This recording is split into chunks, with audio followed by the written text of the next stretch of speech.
Assalamualaikum warahmatullahi wabarakatuh. Sebelumnya perkenalkan, nama saya Ahmad Nadif Ma'ruf dengan NIM 235 15030111110. Saya dari kelas pengantar keamanan informasi kelas B Teknik Komputer, dan pada kesempatan kali ini saya akan menjelaskan terkait tugas mata kuliah keamanan informasi di tugas 3. Nah, di mana pada tugas 3 itu ada dua assignment. Yang pertama yaitu tentang analisis UU PDP, dan yang kedua yaitu tentang studi kasus Word ID. Nah, mungkin yang pertama kita akan masuk ke assignment nomor 1, yang dimana untuk assignment nomor 1 di situ mempunyai deskripsi tugas sebagai berikut, akan saya bacakan, yaitu UU PDP disahkan pada 20 September 2022 menjadi tonggak penting perlindungan data pribadi di Indonesia. Nah, yang pertama saya diminta untuk membaca dan meringkas terkait 5 pasal utama dalam pemrosesan data. Oke, akan kita mulai dari pasal yang pertama. Untuk pasal pertama yang berkaitan dengan pemrosesan data, di sini saya mengambil pasal nomor 4, yaitu tentang jenis data pribadi. Nah, di dalam pasal ini terdapat ayat 1 dan ayat 2 yang dimana isinya sama-sama membahas tentang jenis data pribadi, yang dimana lebih spesifiknya pasal ini itu membedakan dua macam data, yaitu menjadi data umum dan data spesifik. Nah, untuk data umum contohnya itu seperti nama lengkap, gender, dan alamat. Nah, yang kedua yaitu ada data spesifik. Nah, dalam hal ini data spesifik itu seperti biometrik, terus riwayat kesehatan, dan data keuangan. Nah, di dalam pasal ini itu menekankan tentang bahwa data spesifik ini perlu perlindungan yang lebih tinggi daripada data umum. Nah, pembedaan ini penting karena data spesifik menuntut standar perlindungan yang jauh lebih tinggi daripada data yang umum. Nah, kemudian untuk pasal yang lain yang berkaitan dengan pemrosesan data nomor 2, yaitu pasal 20 ayat 2 huruf A. Nah, dalam pasal ini itu membahas tentang dasar pemrosesan. Untuk lebih detailnya yaitu pasal ini menjadi pondasi terkait legalitas pemrosesan, di mana kita wajib memiliki dasar pemrosesan yang sah. Salah satunya adalah persetujuan atau consent yang eksplisit dari subjek data. Yang selanjutnya yaitu ada pemenuhan kontrak atau kewajiban hukum untuk melindungi data dari yang akan kita lakukan pemrosesan tersebut. Nah, untuk yang ketiga itu ada pasal 35. Di pasal 35 ini membahas tentang keamanan data. Pasal ini mewajibkan pengendali data untuk menjamin keamanan data dengan menyusun dan menerapkan langkah-langkah teknis operasional guna mencegah kegagalan dalam proses perlindungan data. Nah, yang keempat itu ada pasal 16 ayat 2, di mana pada pasal ini itu membahas tentang kewajiban pemrosesan, di mana pasal ini menegaskan bahwa kewajiban pemrosesan data harus dilakukan secara terbatas, spesifik, sah secara hukum, dan juga transparan. Tidak boleh ada penggunaan data yang melebar daripada tujuan awal. Nah, yang terakhir terkait pasal yang berkaitan dengan pemrosesan data dengan bersumber dari UU nomor 27 tahun 2022, yaitu ada pasal 65, yaitu terkait larangan dan pidana, di mana dalam pasal ini itu mengatur tentang larangan keras, setiap orang itu dilarang secara hukum melanggar dan mengumpulkan data pribadi yang bukan miliknya. Di sini juga menjelaskan tentang pidana jika melanggar pasal ini, yaitu denda sebesar 5 miliar dan juga ancaman kurungan paling lama 5 tahun. Nah, kemudian di sini juga saya akan menjelaskan tentang perbedaan data controller dan data processor. Oke. Di sini kita punya dua macam, yaitu ada data controller dan data processor. Di sini saya akan menjelaskan terkait data controller terlebih dahulu. Nah, data controller atau pengendali. Di sini yaitu pihak yang menjadi otaknya yang menentukan tujuan mengapa data itu ada dan diproses. Nah, pihak data control ini bertanggung jawab penuh atas kepatuhan hukum yang berlaku.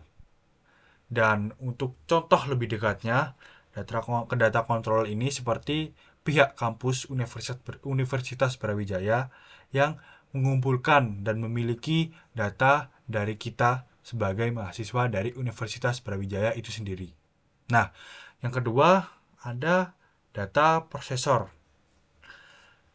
Data processor ini adalah pihak yang memproses data pribadi atas nama pengendali data pribadi itu tadi. Jadi dia tuh hanya bekerja atas dasar instruksi dari pihak data controller.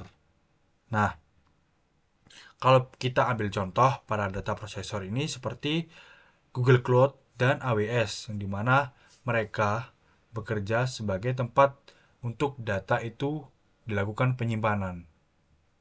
Selanjutnya, kita diminta untuk membuat sebuah studi kasus kecil tentang penerapan UU PDP jika saya adalah pengelola data sistem informasi akademik sebuah universitas. Oke, akan kita buat sebagai studi kasus sistem akademik. Yang pertama, di sini kita menentukan peran terlebih dahulu. Di sini peran saya sebagai seorang data controller. Nah, sekarang akan kita coba tarik ke penerapan UU Perlindungan Data Pribadi. Yang pertama kasus kita yaitu terhadap pasal 20, yaitu mewajibkan mahasiswa untuk mencentang persetujuan eksplisit saat menginputkan biodata pribadinya, dan juga kita harus menjelaskan bahwa data yang kita ambil ini hanya diperuntukkan untuk keperluan-keperluan akademik. Nah, kemudian kita juga melampirkan security sesuai dengan penerapan UU PDP pasal 35, yaitu secara eksplisit kita menerapkan enkripsi pada database nilai dan data NIK dari mahasiswa itu sendiri, yang dimana ini adalah sebuah antisipasi untuk mencegah terjadinya kebocoran data dari mahasiswa tersebut. Nah, kemudian dalam penerapan UU PDP kita juga akan memakai pasal 5 yang membahas tentang hak-hak subjek, yang dimana kita menyediakan fitur perbaikan data bagi mahasiswa agar bisa mengoreksi bila mana ada data dari mahasiswa tersebut yang salah atau mungkin perlu dilakukan perubahan data. Nah, ini sesuai dengan prinsip, yaitu prinsip akurasi. Oke, itu tadi terkait dengan assignment nomor 1. Selanjutnya kita akan lanjut ke assignment nomor 2, yang dimana di assignment nomor 2 ini membahas tentang analisa dan keamanan etika kasus pengumpulan iris oleh organisasi World ID. Oke, akan kita masuk ke topik dari assignment ini. Akan saya bacakan untuk topik dari assignment 2 ini, yang dimana World ID yaitu bagian dari proyek Worldcoin itu melakukan pengumpulan data biometrik berupa pemindaian iris mata dengan imbalan mata uang kripto di beberapa kota yang ada di Indonesia. Aktivitas ini menimbulkan kekhawatiran mengenai perlindungan data pribadi, potensi pelanggaran etika, dan penyalahgunaan data sensitif. Oke, data biometrik termasuk kategori data sensitif yang memerlukan perlindungan yang lebih tinggi sesuai dengan Undang-Undang Nomor 27 Tahun 2022 tentang perlindungan data pribadi atau lebih dikenal dengan UU PDP. Kasus ini memunculkan banyak pertanyaan. Apakah persetujuan pengguna benar-benar sukarela? Apakah masyarakat memahami implikasi jangka panjang dari memberikan data biometrik mereka? Oke, itu tadi deskripsi dari assignment 2 ini. Kan kita masuk ke tugas pertama, yaitu tentang ringkasan kasus dari World ID ini. Yang pertama, apa sih World ID itu? Oke, World ID itu adalah bagian proyek dari WorldCoin, yang dimana pada proyek ini dikenal dengan proof of personhood. Nah, mereka memindai iris mata menggunakan perangkat yang memiliki nama yaitu ORB untuk menciptakan identitas digital global yang dapat membedakan antara manusia dengan AI. Nah, lalu kontroversinya di Indonesia itu terkait dengan aktivitas mereka, yaitu mereka mengumpulkan data iris di mall atau tempat umum dengan imbalan sebuah token kripto, di mana jika dirupiahkan itu senilai kurang lebih 800 ribu rupiah.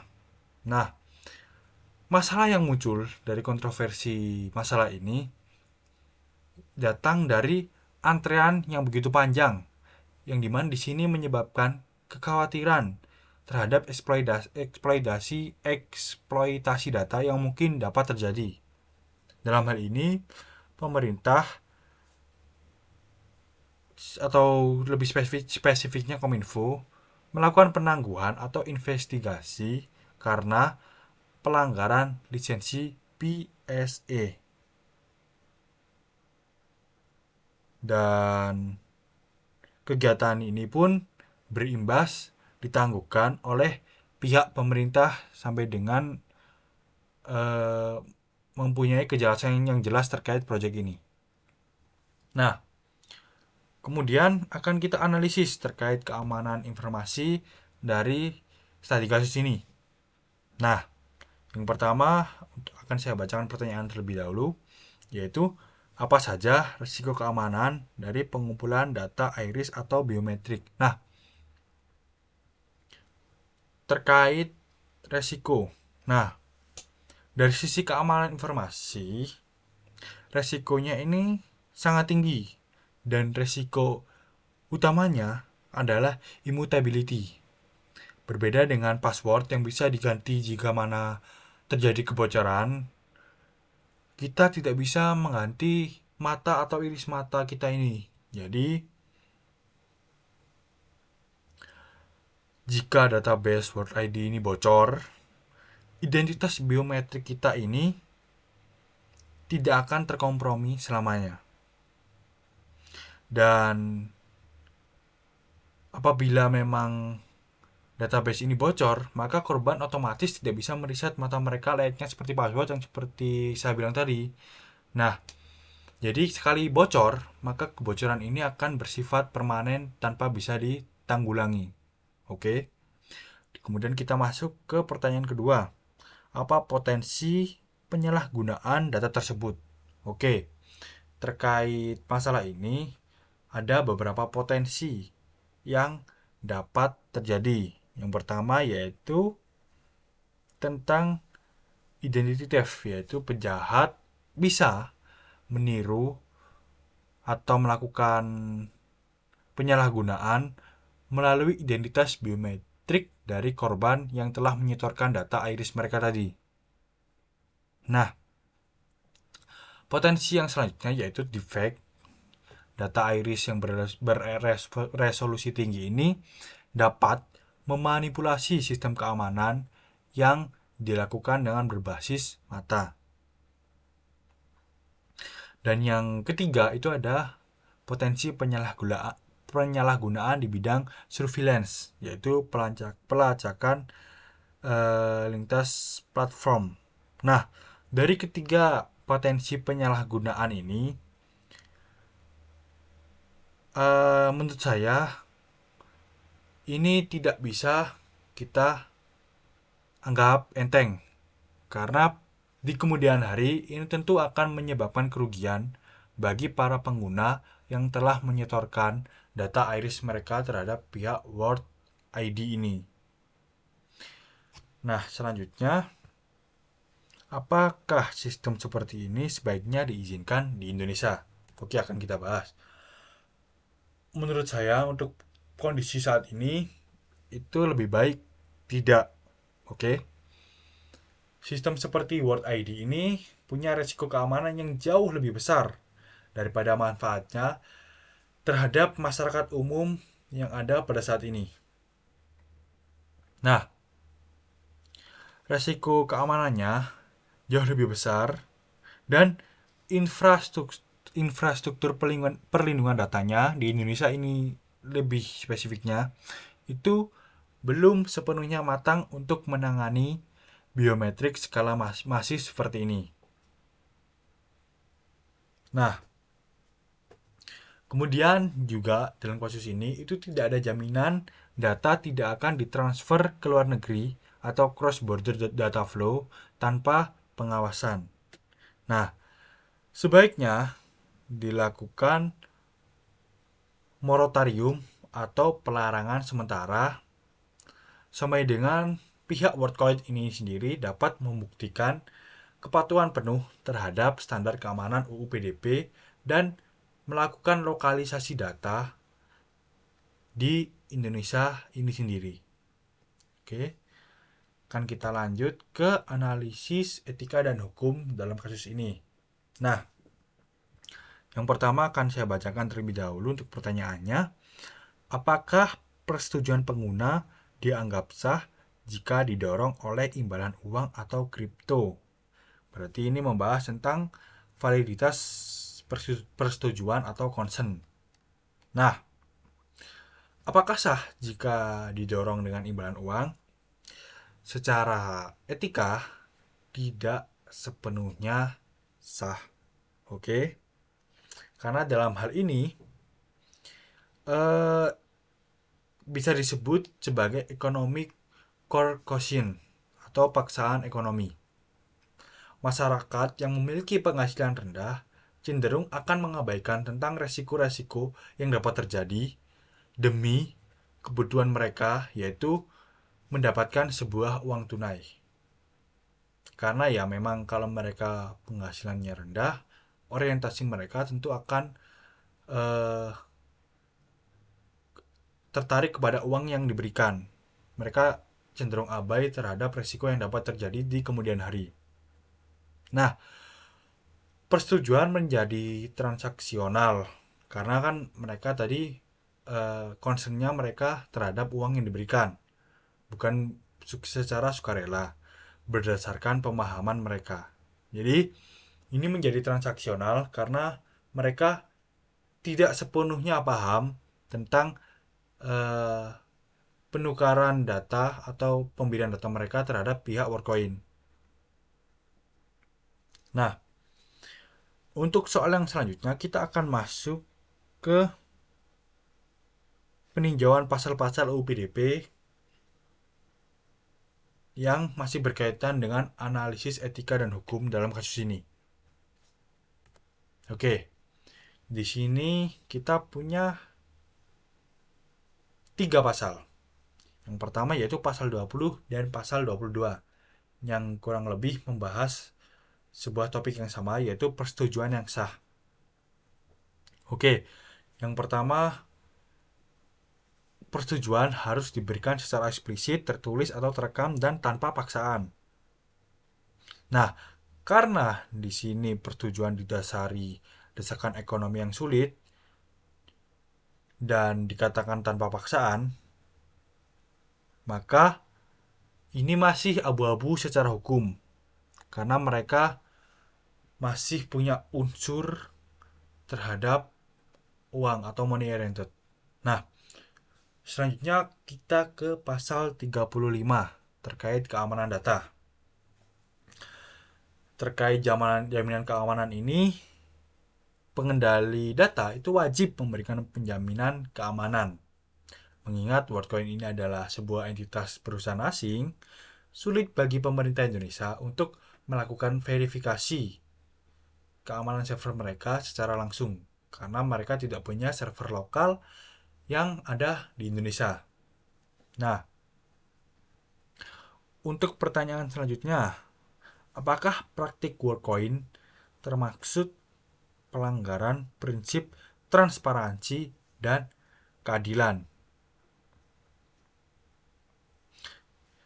Terkait transparansi dan keadilan atau pelanggaran prinsip, praktik ini sudah jelas melanggar prinsip transparansi jika pengguna tidak dijelaskan resiko jangka panjang yang akan mereka terima bahwa data mereka itu akan menjadi milik perusahaan itu selamanya.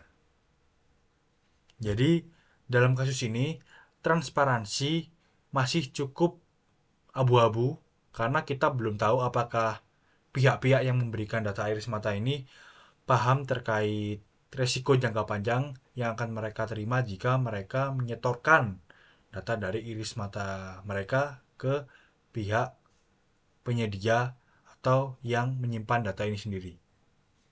Oke, selanjutnya kita akan masuk ke topik opini dan rekomendasi. Nah, di sini saya akan menyampaikan opini saya dan rekomendasi saya terkait studi kasus ini. Yang pertama, apakah Indonesia harus melarang praktik pengumpulan data biometrik oleh entitas asing? Nah, opini saya bukan melarang secara total, tapi melakukan pembatasan yang ketat dan lokalisasi. Oke, kita tidak boleh bisa dibilang anti teknologi, bukan.